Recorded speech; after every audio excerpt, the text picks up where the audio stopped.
இதுதான் வாழ்க்கை சகோதரர்களே. மலக்குல் மௌத்துக்கு மட்டுமா மௌத்து? உங்களுக்கு தெரியுமா, மௌத்தையும் அல்லாஹ் மௌத்தாக்கு போவான். மௌத்துக்கு மௌத்து இருக்கு. ஆச்சரியமா இருக்குதா? சொர்க்கவாதிகள் நரகவாதிகள் ரெண்டு பேரையும் அனுப்பிவிட்டு அல்லாஹ் ஒரு கருப்பு ஆட்டை கொண்டு வருவான். சொர்க்கவாதிகள் இருப்பார்கள், நரகவாதிகள் இருப்பார்கள். ஒரு கருப்பு ஆடு, இன்னொரு ரிவாயத்தில் ஒரு ஆடு கொண்டு வரப்படும். அந்த ஆட்டை காட்டி அல்லாஹ் கேட்பான் சொர்க்கவாதிகளிடமும் நரகவாதிகளிடமும், இது என்னன்னு கேட்பான் அல்லாஹ். பார்த்த உடனே சொல்லுவாங்க, யா அல்லாஹ், இதுதான் எங்களை மௌத்தாக்கின மௌத்து. மௌத்தை அல்லாஹ் எந்த தோட்டத்தில் கொண்டு வருவான்?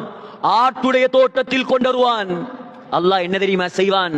அவர்களுக்கு முன்னிலையில் அந்த மௌத்தை அறுத்து விடுவான். மௌத்தை மௌத்தாக்கி விடுவான். சொல்லுவான், சொர்க்கவாதிகளே இனி மவுத் என்பது கிடையாது, நரகவாதிகளே மவுத் என்பது கிடையாது, நிரந்தரமாக இருங்க. அல்லாஹ் நம்மளை பாதுகாக்கணும் சகோதரர்களே. எந்த நிலைமை என்ன எனக்கு தெரியாது, உங்களோட நிலைமை என்ன உங்களுக்கு தெரியாது. சொல்லுங்க பாப்போம் யாராவது.